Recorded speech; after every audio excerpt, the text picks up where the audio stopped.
These failures are supposed to ask you, is the dream worth it? Failure is not an obstacle to success. It's a stepping stone to success.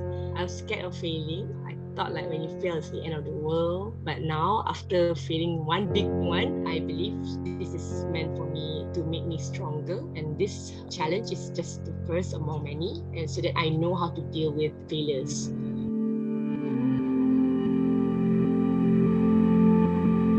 I'm Irda Suriana. I'm 41 years old. I'm married. I have 3 beautiful children, 2 boys and 1 girl. I'm actually from an accounting background. I did my Bachelor of Commerce in Australia. Then I worked there, and I also did my CPA Australia. Until I came back to work here, I worked for an accounting firm and also in oil and gas company, but I also do accounting. But until I changed my industry, I went into a property development industry company, and then we did a lot of townships, condos. So that's when I changed my profession from being an accountant into a property line. That was like 11 years ago. I felt pressured to achieve it because everybody had to do something, like you have to be a degree, you have to be a master. My family, they all had a notion that, I will survive because when you do professional stuff, the standard is quite high, your passing mark is 75%, instead of normal 50%. I felt like I was driven to prove something so that I'm capable. So when I got the CPA, I was like, nah, that's it, it's for you, the paper, I mean, I'm proud I got it because it's so hard work. I just felt that it's just a paper.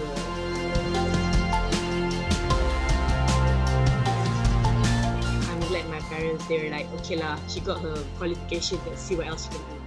And my father, although he's an accountant, he's a CA, chartered accountant, I'm lucky that he didn't pressure me. Of course, he made fun of me. He said, I'm an accountant with an like just my name. I'm like, okay, whatever, make fun of it, I don't care. But he's now okay knowing that I've done something else in between. After I did the property company, I went to do my own UK property business. So when things have gone to a path, my own path, he realized that you can't get someone to do this. If at the end of the day, someone will do what they want. I think the major decision I've made is to go into my UK property business. I did a lot of businesses in between, like I sold baby goods, I sold scarves, I sold clothing. I tried dabble here and there to see where my passion is, but I couldn't find anything that really kept me like, After I gave birth to my second son, I was looking for something that is very different. It was a short talk about how to invest in UK properties. I'm like, this is something different. I was so intrigued of that particular introduction. So I went and signed up to the course in Singapore. And then I got my husband to join me to the course within 2 months. And then I forgot I just gave birth. My baby was just 3 months old and I was breastfeeding him. I have to bring my breast pump then. How am I going to do it? I said, never mind lah, just risk it and go, because when, I don't know when I'm going to do all this. So we drove all the way to Singapore. So while I was there, in between, I go and run to the hotel and pump. And then at the same time, we were looking for ice to store the milk. It was so funny. So running here and there.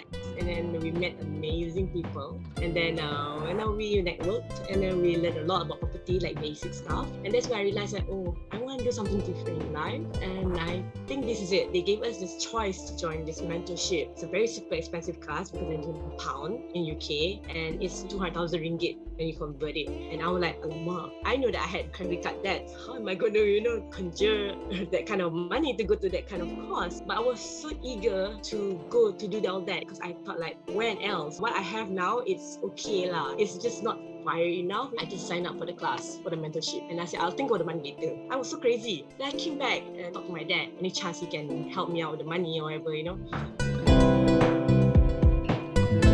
My whole family said I was scammed because it's 200,000 ringgit. They're like, you must be scammed. I'm like, the feeling like I knew that I can do it, and the more I try to convince them, the more they're like, no. But I think that's life, because normally we find good opportunity. People would tell us it's not good. 200k to me is a price to pay for a bigger opportunity. That's how I see it. Like, okay, I have to pay this, but I know that it's opening up doors. I believe in when you have a pure intention, pure, willing, wholehearted intention, and then with faith, I think it's possible to go against all odds.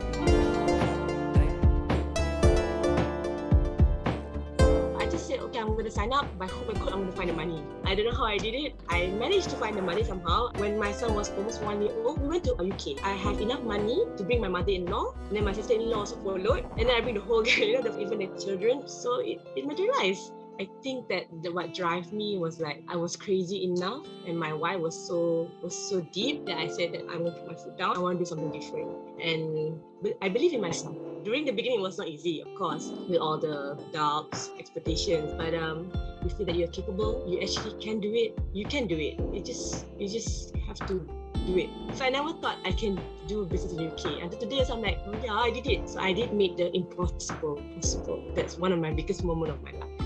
And I convinced my dad to invest too.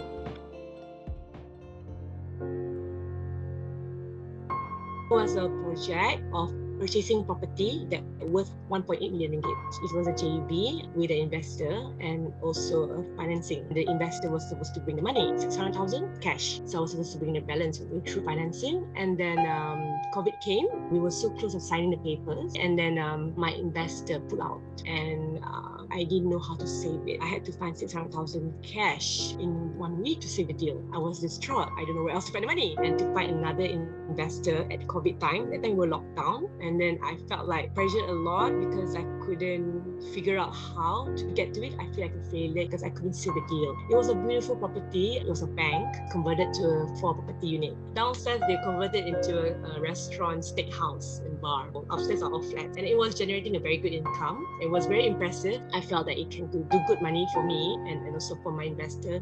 When he pulled out, he just blamed it on COVID. I had 1 week to find out how to get the money by, and then with COVID going on, so I was like, okay, never mind, I'll let go the deal and maybe I'll look for a better deal or a cheaper deal because I was so ambitious, 1.8 million.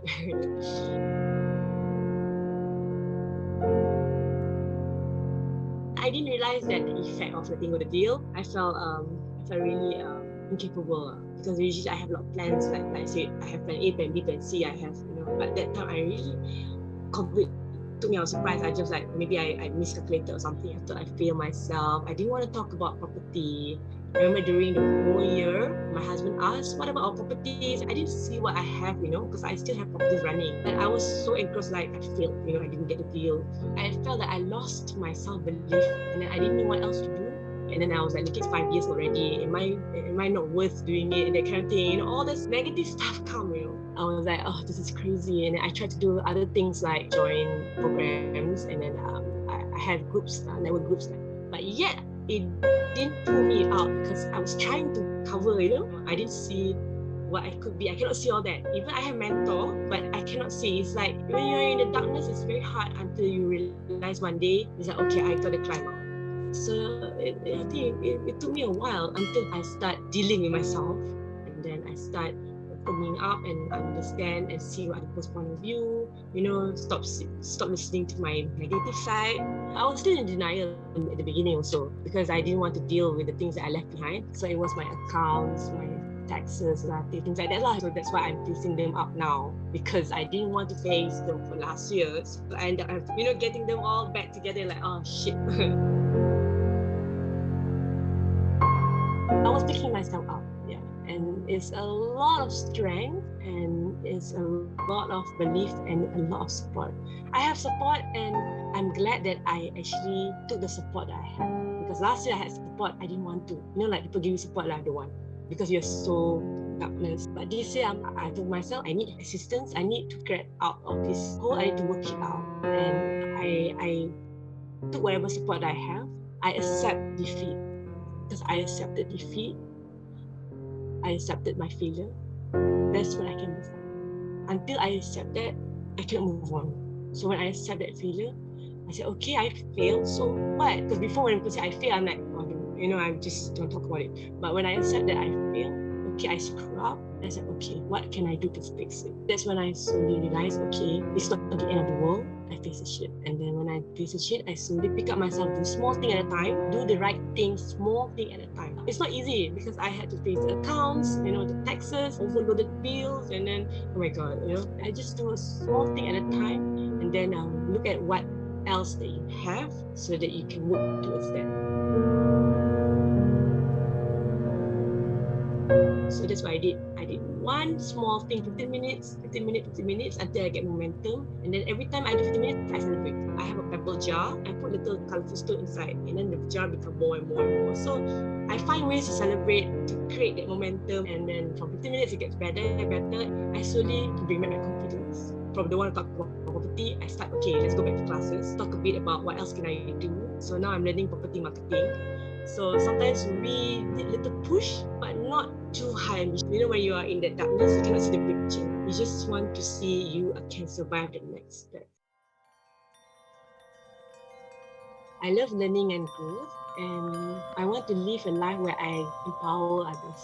I know sometimes we feel ridiculous to think of everybody going for their dreams. You know, sometimes they say, "Wow, is it real?" You know, you want everybody to just chase for the dreams. But I want to be that person that fires up others, that empowers others to grow. It's not just about me, it's about them, because I know that there's a butterfly effect. When I empower them, they can empower others, and that will make better leaders, better people, better mothers, better fathers.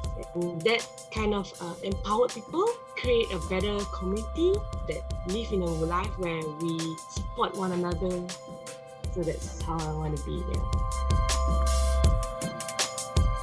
Don't be so hard on myself. Things happen, but don't over-condemn yourself or criticize yourself. There's always a good thing about everything. Learn to look at the good things faster. Each failure has a blessing. Learn to look at the lesson and have faith that things actually will work out. I mean, things do work out, but if we don't be so hard on ourselves, probably it will work out more faster.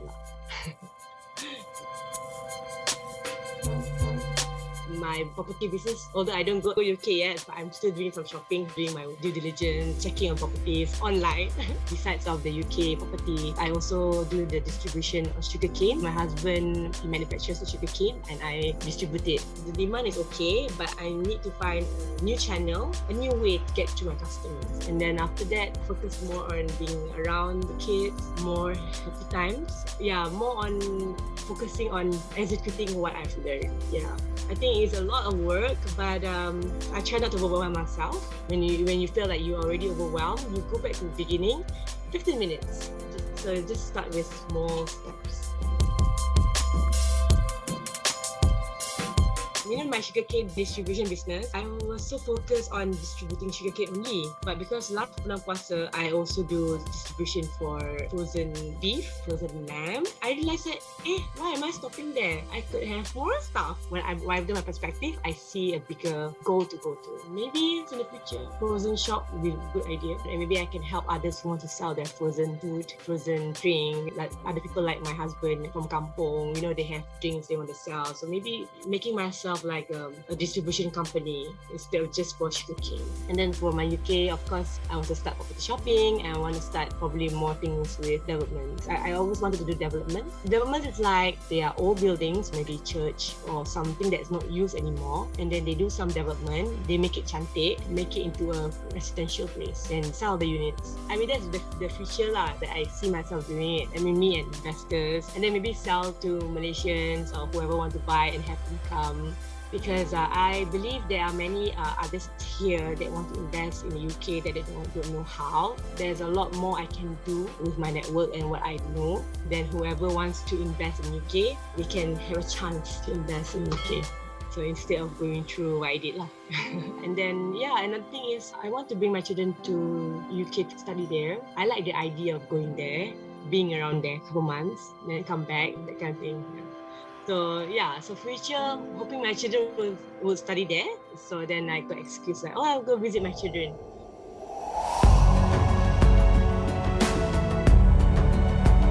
When I was younger, my dad is my hero. I mean, he's still my hero, but just that I realized that I'm a woman with a bigger heart. I want to do a lot of good stuff. I like the idea of how Oprah Winfrey, she get by, you know, she has wealth, but yet she still help others, and then it brings her joy. She contributes and support others, especially the women, you know. That moves a lot for me because I'm a woman. And then I think in my life, women they are still undermine my man. Even my own experience when I go for UK property, I met some bankers there. They look at my husband, but I'm the one talking. So can you imagine, like, asking my husband question and I'm answering? I can feel that they expect my husband to know about UK stuff, but I'm the one like asking all the related finance questions, and I'm wearing hijab, and they're like, the idea of a woman running the show is farce. So that's why Oprah Winfrey hit me. She has inspired so many women out there. She's one of the few that can inspire. And it'll be great if we can inspire the next generation to be like, why not? If men can start being a lot of chefs, so why not women do the opposite as well? The bankers, the CFOs, CEOs. Of course, we are mothers, but who said we can't have it all? Even Oprah Winfrey said, yes, we can have it all, but not at the same time. And then it will be good that we can support each other, women and women. We can be better for everybody. Once in a while, it's kind of cool to be surrounded by powerful women. Just so I felt like, okay, I want to be powerful too. That kind of notion that I want to inspire small girls too. I want to inspire, like Monday, my daughter said, I want to be like a mama, do big stuff. So I want to inspire girls too, that they can dream big things. For property industry, it'll be great for me. If I can go to that far to inspire other girls to do property as well. It'll be something different. Why not, right? Yeah. Okay, can. I don't know, we have a lot of progress by 1 year, but okay. I hope we have a lot of progress.